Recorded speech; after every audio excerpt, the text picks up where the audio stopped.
Vamos a iniciar con la plática de este día para terminar con los libros históricos de las Sagradas Escrituras del Antiguo Testamento.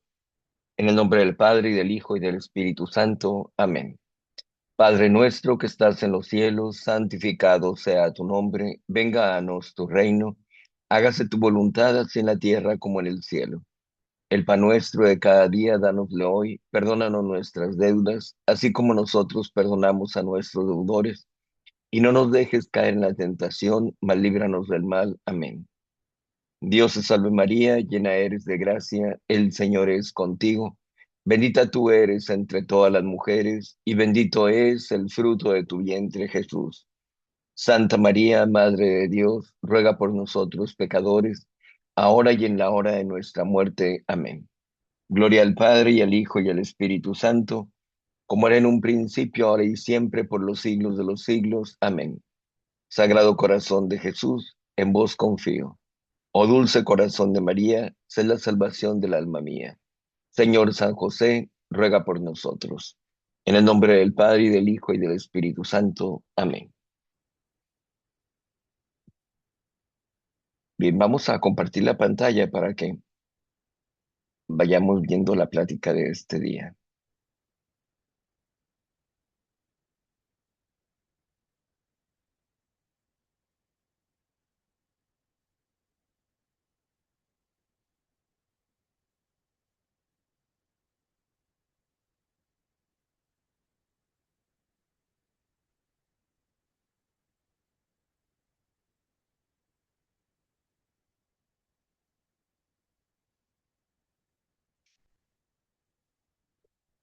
Bien, estamos viendo entonces los libros históricos de las Sagradas Escrituras. Vamos a ver ahora los últimos, ya nada más nos queda lo que son el libro de Esther, primero y segundo de Macabeos, ¿sí? Entonces empezamos con el libro de Esther. No se sabe quién escribió este libro. Algunos lo atribuyen a Mardoqueo, que era primo o tío familiar de Esther, pero pues no se sabe exactamente. Decimos un resumen del libro, perdón, un poco enfermo. El libro de Esther se desarrolla en el Imperio Persa durante el reinado del rey Asuero, que históricamente se conoce como Jerjes I. Esther era una mujer judía, una joven que es escogida como reina de Persia después de que la reina Basti fuera destituida. Amán, que era un alto funcionario del reino, planea destruir a los judíos debido a que Mardoqueo, que era familiar de Esther, se niega a inclinarse ante él. Para Mardoqueo, hacer ese tipo de inclinaciones pues era como idolatría. Entonces por eso no lo hacía. La demás gente lo hacía, y Amán, viendo que no lo hace Mardoqueo, pues va en contra de toda en contra de toda la raza judía, ¿verdad? Mardoqueo y Esther trabajan juntos para desenmascarar esa conspiración de Amán. Esther arriesga su vida al acercarse al rey sin ser llamada, pero logra revertir el decreto contra los judíos. Amán es ejecutado y los judíos se defienden con éxito de sus enemigos. Se instituye de esta manera la fiesta de Purim para celebrar esta victoria. ¿Sí? Así, grosso modo, es lo que contiene el libro de Esther. ¿Cuáles son los personajes más importantes? Pues es obviamente Esther, esta joven judía que se convierte en la reina de Persia, y que ella pues salva a su pueblo, ¿verdad? Al pueblo judío. En el caso de Mardoqueo, era primo o tío, era familiar, como decimos, y era tutor de Esther. Entonces es una figura clave en la protección de los judíos. Él actuaba mucho en favor de ellos. Tenemos el caso de Asuero, que es Jerjes I. Él era el rey de Persia que que elige a Esther como reina. Tenemos también a Amán, que es el alto funcionario que conspira para destruir a los judíos, pero que es frustrado su plan por Esther. Y tenemos el caso de Basti, que era la antigua reina de Persia, pero es destituida por negarse a obedecer unas órdenes del rey. ¿Qué aprendizaje, qué lección sacamos nosotros de este libro de Esther? la providencia divina y el rescate de los judíos del exterminio, mostrando cómo Dios puede usar a personas comunes en posiciones estratégicas para salvar a su pueblo. ¿Sí? Entonces, este es el libro de Esther, un libro corto, vamos a ver capítulo por capítulo lo que nos dice este libro. Es muy conveniente que lo vean para que vean incluso cómo actúa el pueblo judío. ¿Ok? En el primer capítulo, sí, en el primer capítulo del libro de Esther, se dice que el rey Asuero celebra un banquete. Aquí es donde va a destituir a la reina Basti. ¿Qué es lo que sucede? Que el rey le hace una orden un tanto, digamos, indigna a la reina Basti, y la reina Basti pues se niega a obedecerlo. Pues dice él, te niegas a obedecerme, entonces te destituyo, ¿verdad? Te retiro como reina. Entonces manda que todas las jóvenes del reino se acerquen para poder elegir a la que va a ser la sucesora de Basti, quien va a ser la nueva reina. Y entonces se fija en Esther, que era una mujer muy bonita. La elige a ella entonces para que sea la reina, pero Esther no le dice que es judía, oculta eso, guarda ese secreto, no le dice nada, y entonces ella es elegida como reina de Persia. Tenemos por otro lado en el capítulo 3 el caso de Amán.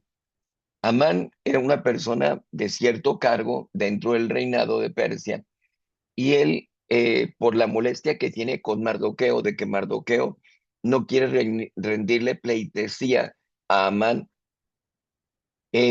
porque Mardoqueo, de acuerdo a su doctrina, de acuerdo a su religión, pues no podía hacerle inclinaciones a nadie que no fuera Dios nuestro Señor. Entonces, por eso no tenía ese tipo de actuaciones para con Amán. Y Amán lo ve como soberbia de parte de Mardoqueo, y por eso le causa la molestia a Amán. Y no solamente va en contra de Mardoqueo, sino que va también en contra de todo el pueblo judío. Se acerca a Amán con el rey y le dice que pues es peligroso el pueblo judío, y que es bueno que se mande un edicto donde se determine la destrucción del pueblo judío. El rey acepta y firma ese edicto. Para esto, Mardoqueo había descubierto una conspiración que había en contra del rey, y entonces eh, da la notificación de lo que estaba pasando, se descubre que es cierto, y se salva al rey y se castiga a los culpables. Pero eso había pasado prácticamente inadvertido. Ya cuando se da el edicto en contra del pueblo judío, pues están sufriendo mucho esa persecución los judíos, y Mardoqueo le pide a Esther en el capítulo 4 que interceda por su pueblo. Le dice, quizás por esto Dios te ha puesto en el lugar en que estás, ¿verdad? No es para que estés ahí nomás de adorno, sino para que cumplas con una misión. Y entonces Esther entiende perfectamente eso, pero sabe lo que había pasado con Basti, ¿verdad? Que había sido destituida, que se le había hecho a un lado. Entonces, había incluso una ley que marcaba que si una mujer se acercaba a el rey, en este caso a Suero o Jerjes primero, sin ser llamada por él, el rey podía mandarla a matar, ¿sí? Podía quitarle la vida por ese atrevimiento de entrar sin ser llamada. Solamente si inclinaba su cetro hacia aquella mujer, era perdonada y se le permitía que se acercara. Entonces, Esther, sabiendo perfectamente lo peligroso que era acercarse al rey, le pide al pueblo judío que durante 3 días hagan ayuno por ella, para que pueda alcanzar el favor de Dios nuestro Señor, de que no vaya a ser castigada con la muerte, y que pueda llegar al rey Asuero. Entonces, así lo hace, entra Esther con el rey se le queda viendo asombrado de cómo se había atrevido a entrar sin ser llamada, pero inclina su cetro mostrando el perdón, y entonces ella se acerca, invita tanto al rey como a Amán a un banquete. prácticamente son dos banquetes los que se hacen.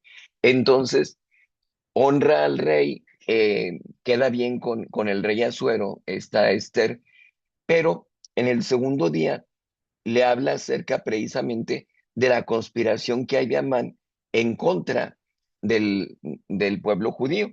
Y le dice, yo también soy judía, entonces me vas a matar a mí, ¿sí? Se descubre lo que había pasado con Mardoqueo, de que Mardoqueo le había salvado la vida. Y entonces aquí hay una situación muy curiosa, porque el rey le pregunta a Amán, ¿cómo le puedo hacer para honrar a una persona que ha sido fiel a mí y que no le he dado yo el honor que merece? Y Amán, pensando que se trata de él mismo, le dice, póngale su capa, póngale su anillo, que vaya en el carro y que vayan otras personas delante de él gritando, así honra a Dios, así honra el rey a los que le son fieles en su servicio. Entonces dice, tienes razón, eso vamos a hacer. Te encargo que hagas eso con Mardoqueo, que a Mardoqueo lo lleves en ese carruaje y que todos ustedes vayan gritando que así honra el rey a los que son fieles servidores de él. Y entonces por eso causa más la molestia de Amán en contra de Mardoqueo. Amán manda que se construya un armazón para ahorcar a Mardoqueo. Él ya sentía que iba a tener la capacidad para poder llevar a la horca a Mardoqueo. Entonces, manda que se construya esa estructura donde iba supuestamente a, eh, ¿cómo se dice?, eh, ahorcar a Mardoqueo. Pero resulta que en el capítulo 7 Esther denuncia a Amán y Amán es el que manda a ser ahorcado. Entonces ya le dice todo lo que está haciendo Amán a espaldas del rey Asuero y Amán es mandado a ahorcar. Allí precisamente en esa estructura que él había mandado hacer para matar a Mardoqueo. Entonces, el honor que él esperaba que era para sí, pues resulta que se lo tuvo que hacer a Mardoqueo. Y la horca que había preparado para Mardoqueo, pues resulta que es el sufrimiento que él tiene, el género de muerte y el lugar exacto donde él es ahorcado. ¿Sí? En el capítulo 9 hay un nuevo decreto que permite a los judíos que se defiendan. El rey dice, el edicto que sacó es justo, no era injusto, fue algo bueno, pero les voy a dar el derecho a los judíos de que se defiendan, ¿verdad? Que puedan ellos defenderse de ese edicto. Y entonces los judíos entran en la lucha en contra de los enemigos y vencen los judíos, ¿sí? A esta victoria que tienen los judíos contra los persas, da lugar a que se establezca la fiesta del Purim, ¿sí? No sé en qué consistirá la fiesta, ¿verdad? Pero a partir de ahí, cada año realizan esta festividad los judíos, la fiesta del Purim. Y en el capítulo 10 pues se muestra ya la grandeza de Mardoqueo. Él es reconocido en el reino por todo el bien que había hecho para el rey Asuero. Entonces, así en términos generales, esto es lo que contiene el libro de Esther. Como vemos, es un libro pequeño, corto, vale la pena que lo lean porque nos muestra no solamente el aspecto político, sino el aspecto histórico y el aspecto espiritual. En el aspecto político vemos cómo los judíos van ellos ocultándose, van ocupando los mejores puestos y de esa manera van influyendo para poder sacar ventaja. En el aspecto espiritual, este es muy importante, este libro, porque Esther es una figura de la Santísima Virgen María. ¿En qué sentido? En que así como Esther intercede por el pueblo judío, así la Santísima Virgen María intercede por todo el pueblo, ¿verdad? Por toda la humanidad. Así como Esther expone su vida ante el rey Asuero, así la Santísima Virgen María ofrenda su vida a Dios nuestro Señor. Por eso le llamamos mediadora y corredentora, porque sufre lo que sufrió nuestro Señor Jesucristo. Tuvo los dolores que el mismo anciano Simeón le dice, una espada de dolor atravesará tu corazón. De tal manera de que Esther llega a realizar ese sacrificio, a exponer su vida, a interceder por el pueblo judío y logra el beneplácito del rey. La Santísima Virgen María ofrenda su vida, intercede por toda la humanidad y ella recibe la gracia de Dios nuestro Señor, al grado de que el arcángel San Gabriel le dice, Dios te salve, llena de gracia, ¿sí? Y obviamente pues ella es llena de la gracia santificante que excede a todas las criaturas juntas, ¿verdad? Entonces la Santísima Virgen María recibe esa poderosa intercesión de parte de Dios nuestro Señor. Por eso se considera este espiritualmente como una figura de la Virgen María. Pasamos entonces al primer libro de los Macabeos. ¿Qué nos dice este primer libro de Macabeos? Para empezar, no se sabe quién lo escribió, probablemente un judío piadoso del siglo segundo antes de Cristo.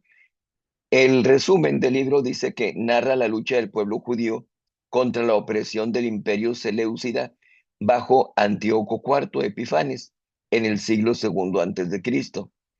Los seleucidas intentaron suprimir la fe judía y forzar la helenización. Matatías y sus hijos lideran una revuelta conocida como la rebelión de los macabeos. Tras años de batalla, Judas Macabeo logra recuperar Jerusalén y purificar el templo, evento que da origen a la festividad de Hanukkah o Hanukkah. La resistencia continúa bajo Jonatán y Simón, quienes consolidan la independencia judía. ¿Sí? Es una serie de luchas, es una serie de revueltas que se dan a lo largo de todo este libro de Macabeos. La figura principal la tenemos en el caso de Judas Macabeo. Dentro de los personajes, pues está primero Matatías, que es un sacerdote judío, que es el que inicia la rebelión en contra de los griegos. Luego tenemos el caso de Judas Macabeo, que era hijo de Matatías, y pues hijo de Matatías, que tenía más hermanos. Él es el que lidera esta revuelta y es el primero y el que logra más victorias. Jonatán Macabeo es hermano de Judas, que él continúa la lucha tras la muerte de Judas. Simón Macabeo es otro hermano que también realiza la lucha y él establece la independencia judía. Y en el caso de Antíoco IV Epifanes, es el rey Seleucida, rey griego, que impone la cultura griega y profana el templo. Se dan muchos ataques al pueblo judío, se llega a profanar el templo, como se dice, y de esa manera pues se ven en una situación bastante desesperada los judíos. ¿Cuál es el aprendizaje que sacamos de este libro? El libro resalta la fidelidad a Dios en tiempos de persecución y la lucha por la identidad y libertad religiosa del pueblo judío. Muestra que Dios obra a través de líderes valientes y comprometidos con su fe. Podemos ver entonces en este libro primero de Macabeos cómo Dios nuestro Señor, viendo la valentía, la disposición del pueblo judío, les va ayudando a lograr las victorias, ¿sí? Pero como hemos dicho, las traiciones, el caer en ciertas faltas, pues hace que reciban también pecados. Entonces, eso es castigado por Dios nuestro Señor y es lo que nos muestra este libro de los Macabeos. Vamos a ver entonces los capítulos. El primer libro de Macabeos tiene 16 capítulos. Empezamos cómo Alejandro Magno va conquistando tierras, pero pues llega el momento en que él muere, ¿sí? Pero para que nos situemos en el tiempo histórico, ¿verdad? Es importante eso porque decimos, no se trata de leyendas, no se trata de narraciones fantasiosas, se trata de algo histórico. Por eso, estos libros de Macabeos forman parte de los libros históricos de las Sagradas Escrituras y mucho ojo porque estos libros no se encuentran en las Biblias protestantes y vamos a ver el por qué.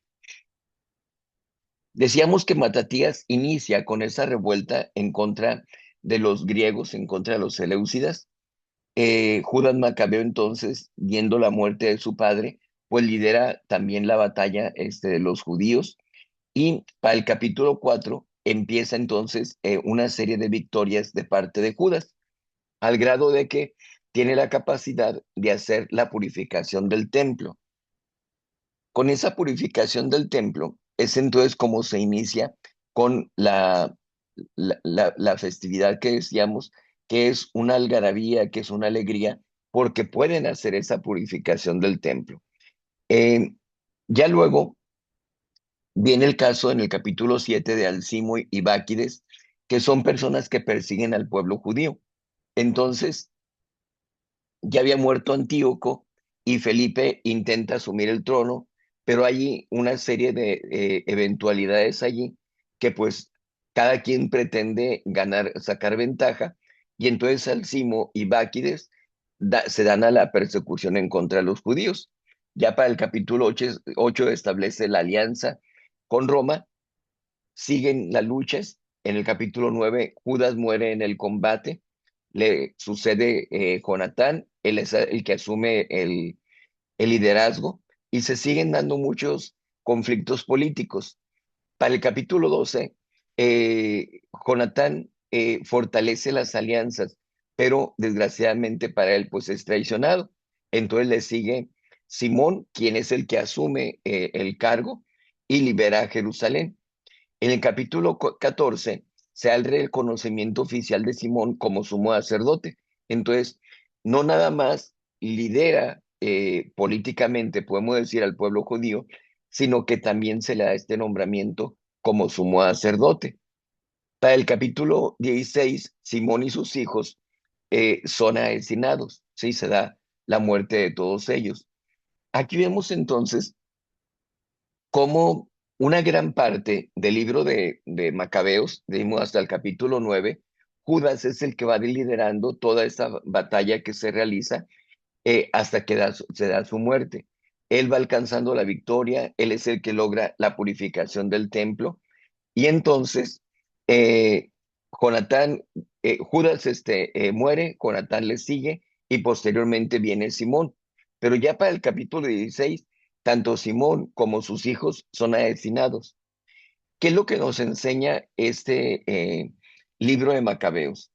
Nos enseña cómo, aun a pesar de que haya ese tipo de actitudes de quienes están en el gobierno, pues el pueblo oprimido tiene el derecho de hacer esas revueltas, de rebelarse en contra de su opresión, máxime porque los griegos estaban intentando dejarles únicamente el culto politeísta que ellos tenían. No tenían ellos la disposición de respetar el culto del pueblo judío. Entonces, el pueblo judío, viendo que se les estaba induciendo a la idolatría y que hubo muchos que definitivamente sí sucumbieron, que ellos, temiendo por su vida, aceptaron el culto helenista, pues hay otros que no, hay otros que realizan esa resistencia para poder establecer el culto del pueblo judío, ¿verdad? Y decimos en el capítulo 4, pues se habla acerca de esa purificación del templo porque lo habían profanado. Aquí sacamos una enseñanza, un conocimiento de lo que pasa en la Iglesia Católica. Cuando llega a darse una profanación en un templo, se dice que el templo o la iglesia es desacralizada, entonces se le quita el carácter sagrado. Por ejemplo, cuando hay un derramamiento de sangre o cuando hay un acto impuro dentro de la iglesia, lo que es la nave de la iglesia o el presbiterio, en toda esa parte eh, se llega a caer en esa desacralización, se pierde el carácter sagrado. A partir de ese momento ya no se puede celebrar misa ni realizar ningún acto de culto público en ese lugar. Se tiene que pedir al obispo que se haga la reconciliación de la iglesia, ya sea que el obispo acuda o que mande a un delegado para que se haga esa reconciliación. Durante ese tiempo se pide a la gente que acuda para hacer actos de reparación por lo que haya sucedido, ¿verdad? Los pecados que hayan profanado esa iglesia. Entonces, se hacen esos actos de reparación y por lo mismo se llega al momento en el que se reconcilia la iglesia y se pueden volver a realizar los actos de culto. Se han presentado casos, por ejemplo, donde entran a robar a una iglesia, pero no solamente roban, sino que violan el sagrario que ya habíamos comentado anteriormente. Allí en el sagrario únicamente se tiene el copón con las hostias o un pizzi con hostias consagrada, es decir, con la presencia física de nuestro Señor Jesucristo. Y muchas veces en esos asaltos, en esos robos, pues llega a suceder que sacan el copón, dejan tiradas las hostias a veces se las llevan, ¿verdad? Porque pues dentro de la prisa no saben ni qué hacer. Entonces ya caen en esa desacralización también por el sacrilegio en el que se ha incurrido.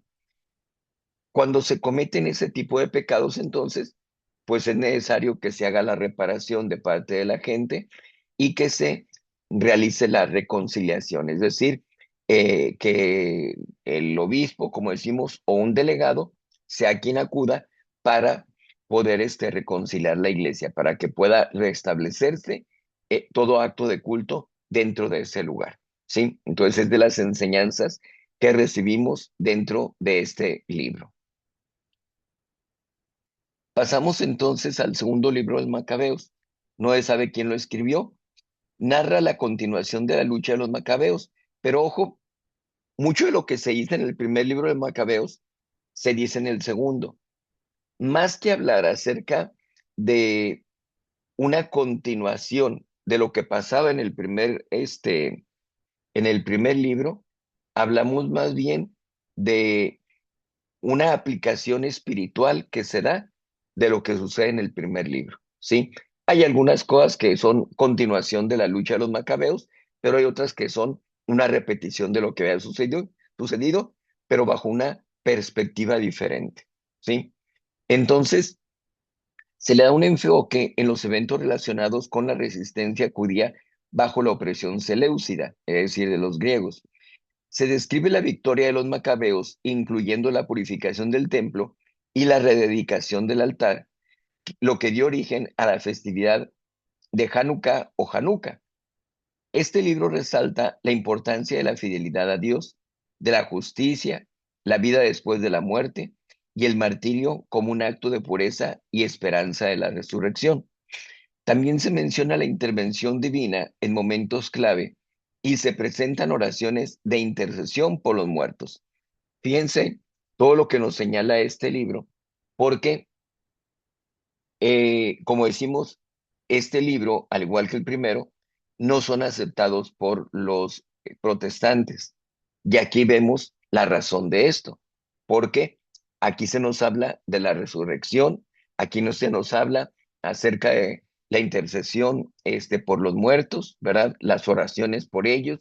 Entonces, por eso los protestantes no aceptan esta doctrina y estos libros.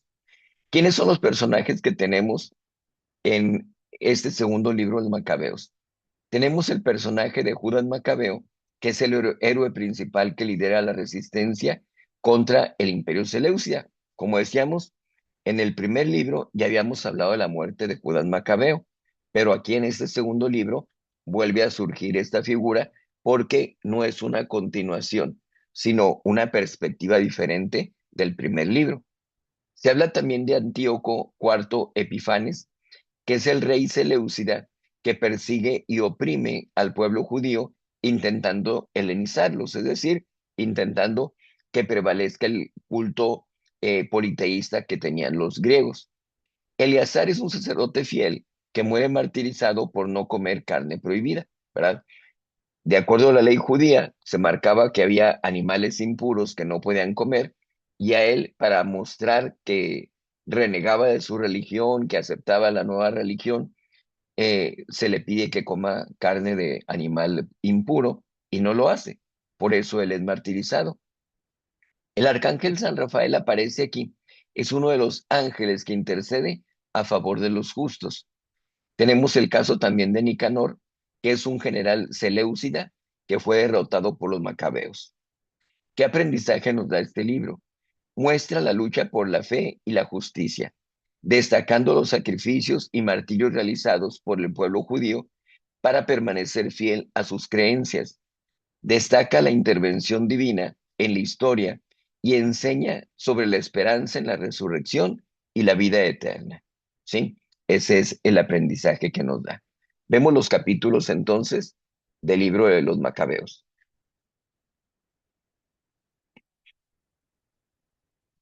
En el primer capítulo se da la carta a los judíos de Egipto sobre la fiesta de la dedicación. Ya entonces empezamos a hablar acerca de la festividad de Hanukkah o Hanukkah, que creo que precisamente coincide con el tiempo de la Navidad, más o menos en las mismas fechas, ¿verdad? Son diferentes cosas las que se llegan a festejar, ¿verdad? Para ellos es la dedicación del templo, para nosotros es el nacimiento de nuestro Señor Jesucristo. Eh, pero pues ya se empieza a dar eh, esa festividad, ¿verdad? El Hanukkah o Hanukkah. Para el capítulo 4 tenemos la corrupción y rivalidad entre los sumos sacerdotes.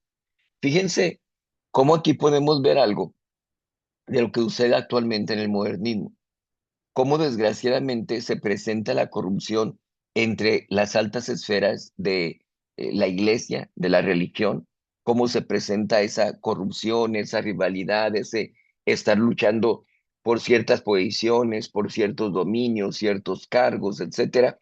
Aquí en el capítulo cuarto, pues vemos que realmente sucede eso también, ¿verdad? Eh, en el capítulo quinto, Antíoco cuarto saquea Jerusalén y persigue a los judíos. Vemos entonces como eh, de una corrupción de los sacerdotes se viene entonces este problema de la persecución. En el capítulo 6 se da la opresión, la profanación del templo y el martirio del anciano Eleazar. Entonces hay una profanación, ya entraron los griegos en el templo de Jerusalén. En el capítulo 7 vemos el martirio de los 7 hermanos macabeos y su madre. Este capítulo es sumamente importante. A lo largo de los dos libros, primero y segundo de Macabeos, podemos ver nosotros una comparación con lo que sucede aquí en nuestro país, en México. ¿Con qué? Con las guerras cristeras, ¿verdad? Cómo se pretende acabar con el culto católico, cómo se cierran las iglesias, se martiriza a muchos sacerdotes y la gente se tiene que levantar en una revuelta, en una batalla en contra del mismo gobierno, ¿sí? Eh, y hemos visto nosotros a lo largo de nuestra historia en México, pues martirios como el caso de Anacleto González, como es el caso de muchos otros que murieron dentro de ese tiempo y muchos de ellos sacerdotes. Y cómo hablamos de familias enteras. En este caso, en el capítulo 7 vemos el martirio de los 7 macabeos y ellos están sufriendo el martirio y piensan que la madre va a interceder para que ellos no sufran el martirio. Y es al contrario, la madre de los macabeos los motiva a que ofrezcan su vida por Dios. Y entonces, tanto los macabeos como ella son martirizados, ¿verdad? Todos acaban bueno, acaban con la vida de todos, ¿verdad? Tanto los 7 macabeos como su madre. En el capítulo 9 vemos cómo Judas Macabeo lidera la revuelta y vence a Nicanor. Para el capítulo 12 vemos la expediciones militares, que aquí no me deja ver esto.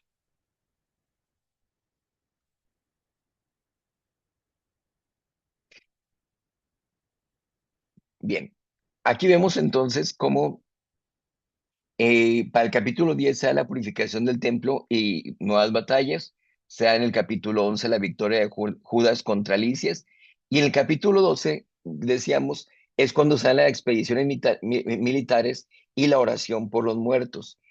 Este capítulo principalmente es el más importante porque muestra la creencia en la resurrección y la necesidad e importancia de la oración por los muertos. Voy a leerles una parte de ese capítulo 12 para que ustedes vean qué tan trascendental es este libro para nosotros como católicos. A partir del versículo 38, el capítulo 12 se los voy a leer. Dice, Judas condujo su ejército hasta la ciudad de Odolam. Cuando llegó el séptimo día de la semana, se purificaron según la costumbre y celebraron el sábado en ese lugar. Al día siguiente no se podía esperar más para levantar los cadáveres de los que habían caído en el combate.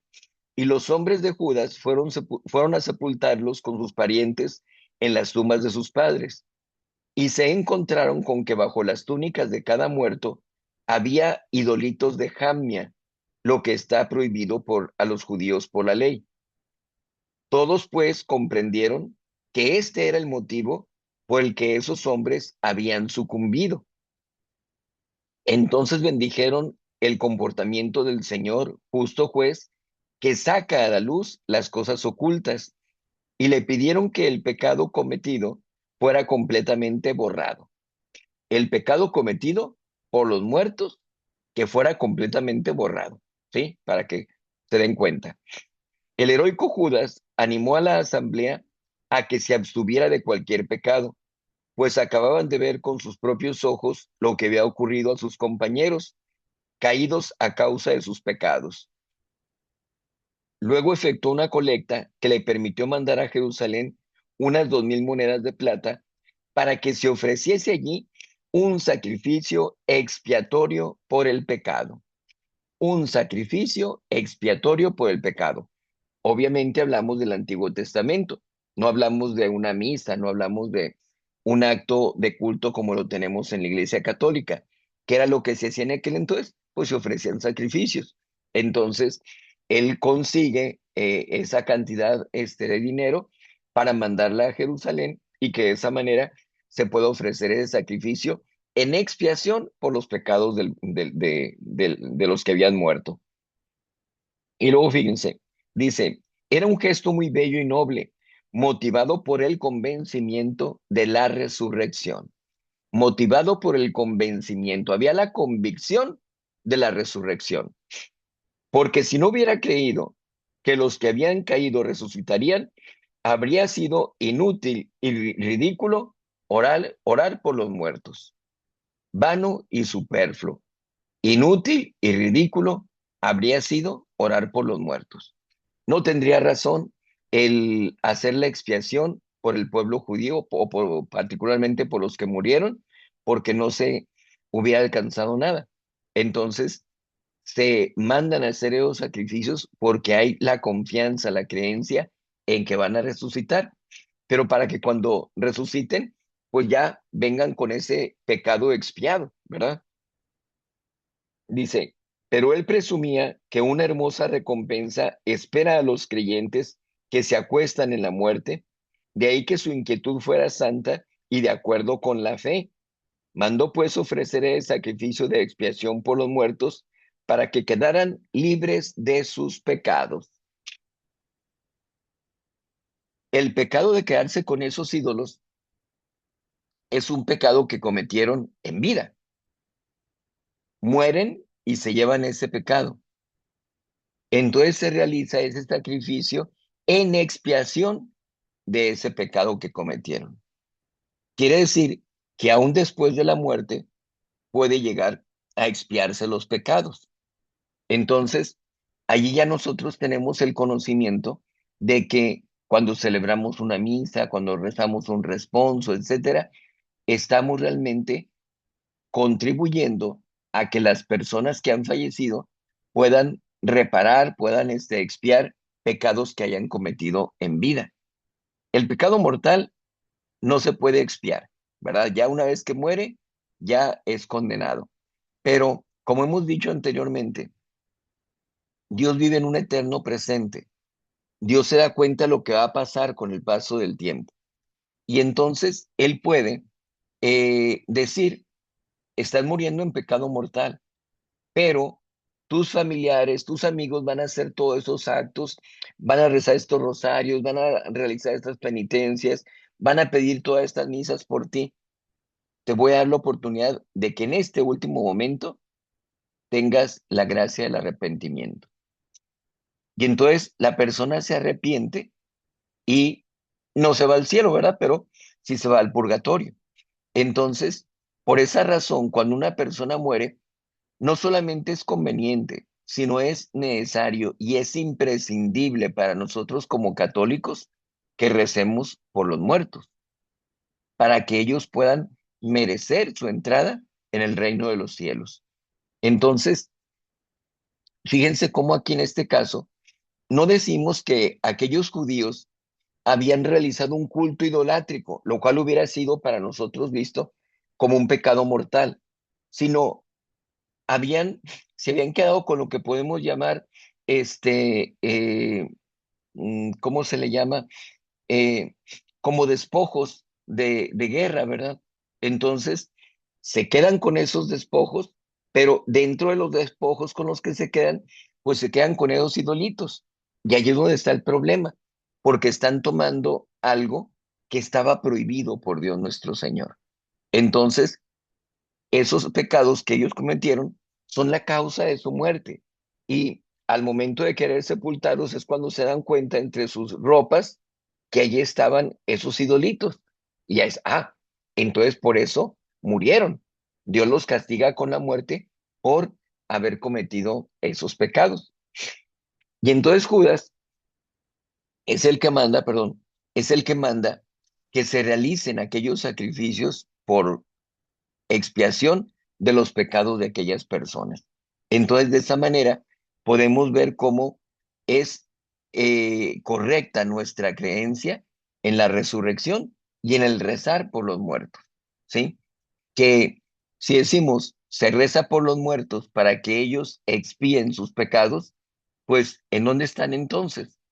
Porque mueren, e inmediatamente es el juicio particular. ¿Qué sigue después del juicio particular? Pues la sentencia.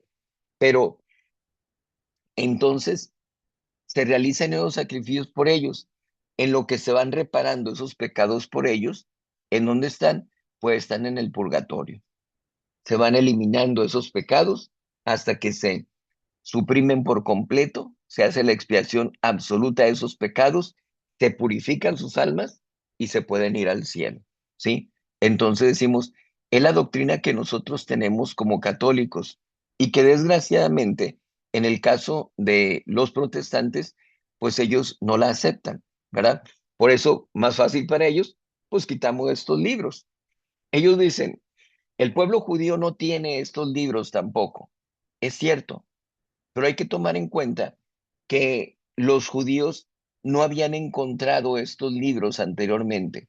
Por eso no lo tienen dentro de su canon, ¿sí? El canon llamado masorético. No lo contienen, pero es por eso, porque no lo habían encontrado. Cuando se hacen después nuevos descubrimientos, se encuentran estos libros de Macabeos, ¿sí? Se encuentran incluso textos en hebreo, que para los judíos pues era muy importante eso. Si no está en hebreo, pues no tenemos la confianza de que sean originales. Entonces, en el caso de los Macabeos, se encuentran en hebreo y ellos reconocen, ¿verdad? Que sí son auténticos esos libros, pero ya no los tienen en su canon masorético, ¿sí? Pero es muy diferente al caso de los protestantes. Los protestantes no aceptan estos libros, no los reconocen como inspirados y por lo mismo, pues no aceptan la doctrina del purgatorio, ¿verdad? Y muchas veces ni siquiera de la resurrección.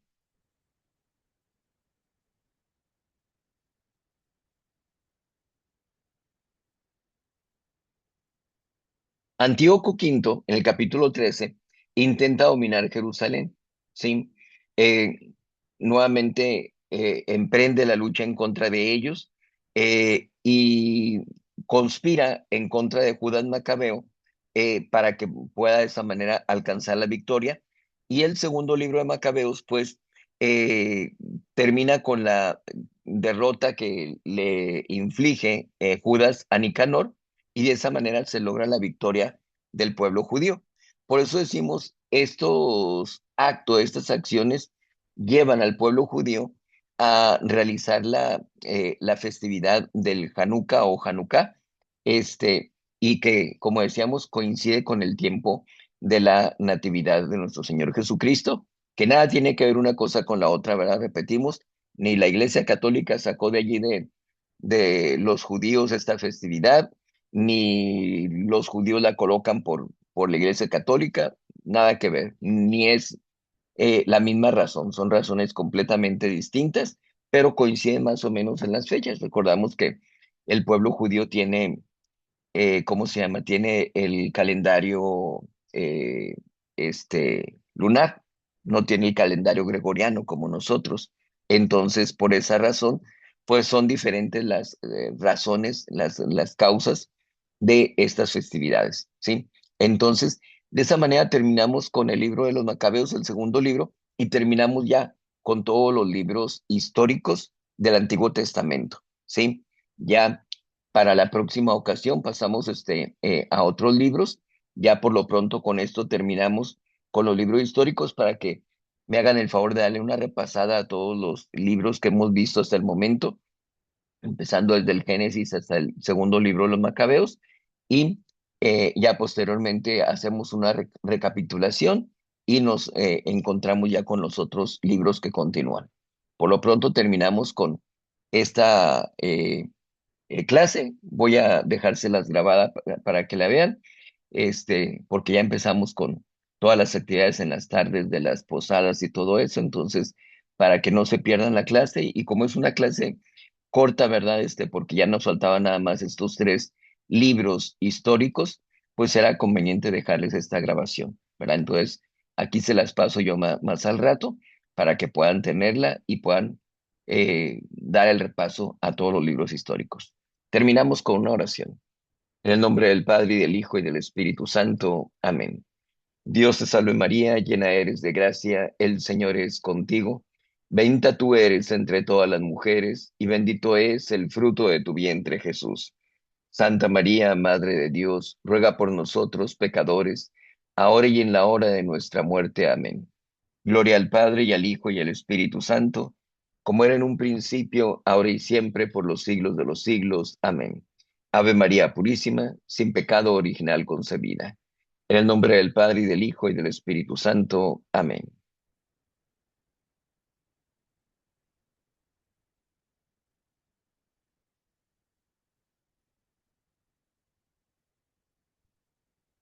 Que Dios les bendiga, cuídense mucho. Nos vemos la próxima semana con el favor de Dios.